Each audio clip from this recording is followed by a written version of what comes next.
Microsoft, no doubt, likes to make their console have an ease of use that's incredibly user-friendly. That's how you attract people to your platform.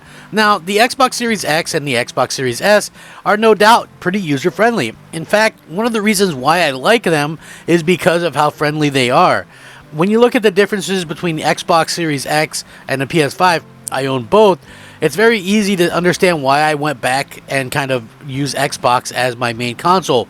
Not that PlayStation was really my main console for a long period of time, but in terms of the viability and things like that, I think that, and even though this isn't necessarily a video about that, there's a new feature that they just unveiled, but I just wanted to talk about this for a quick second.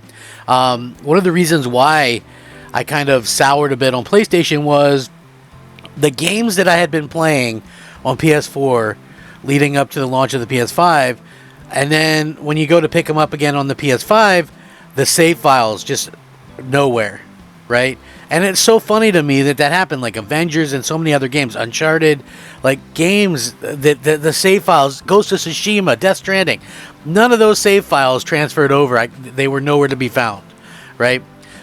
They were tied to a PS4 Pro console that unfortunately got zapped or whatever and kind of fried. And so whatever, like there was a particular point where I guess I didn't have PlayStation Plus and the saves are tied to the console otherwise. So on Xbox, mind you, I can go back and play Gears of War from 2006 and on my Xbox Series X, and it picks up right where I left off all those years ago. So that's, easeability. Now, this is something that I found to be really cool, and a lot of people are talking about this. I love this feature, and to be honest with you, this is something that, for the longest time, I didn't update my PS5 controller because you had to plug it in to update it, and it was a big pain in the butt, and so I never really wanted to do it. I know people might go, "Oh, you're so lazy, just plug it in," and I didn't want to plug it in.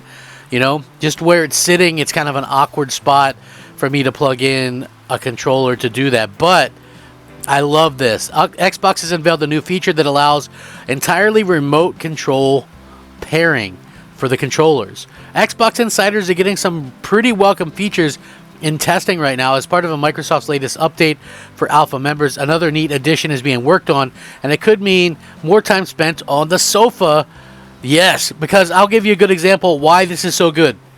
I have a good collection of controllers, right? Now, the kids in the house, they all have their own Xboxes and their own controllers. But, the youngest always wants to, game with me and mom. So, all three of us will use controllers. But sometimes he'll want his mom or me to go into his room and play, Cuphead or whatever with him. So, because he only has one controller, we resync, one of mine, and then it's a pain in the butt to sync it back up. So that's why this is really, really good, and I love to see stuff like this.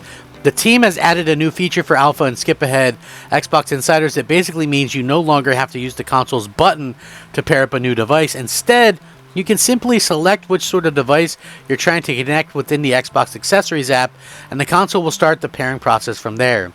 So I'm going to link an article that's going to show this how it works. The new feature lets you pair the controller and accessories without having to leave your couch to hit the pairing button on the consoles, and it's pretty interesting how it actually works. It's pretty cool. Pairing new devices is more of an occasional thing, of course, but this is still a welcome new feature that we could see it coming especially in handy if you use the same controllers across multiple systems like an Xbox Series X or an Xbox One X. For now, this is only live for Xbox insiders, and it should be available to everybody in the coming weeks. But again, it's funny because I don't even have the update yet for the latest update in terms of the dashboard update. So I'm really looking forward to seeing that.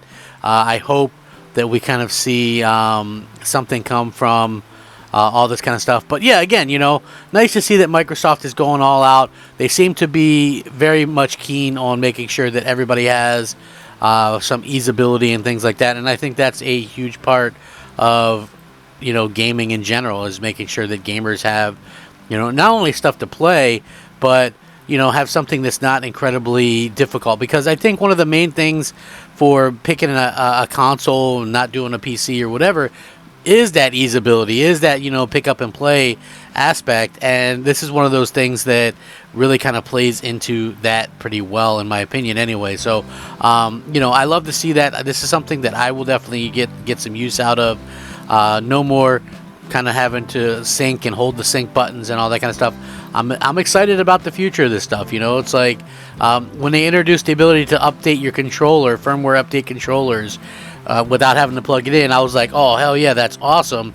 And then, like, on the Sony side, it was one of those things that I'm not sure if they finally did allow that, but I know for a fact, for me personally, I never updated my firmware controller on my PlayStation 5.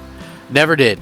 I think now they might have that option to update the firmware wirelessly, but the entire time that I played through the games that I did on my PlayStation 5, never once did I update that firmware. So, yeah, crazy to think. But, again, at the same time, I think that, Microsoft is definitely finding some key elements here that are going to attract a lot of gamers. So, anyway, let me know what you guys think. I appreciate each and every one of you. Have a fantastic day. If you enjoyed the content, I'm Crap Gamer. This has been Crap Gamer Reviews. Rack 'em up.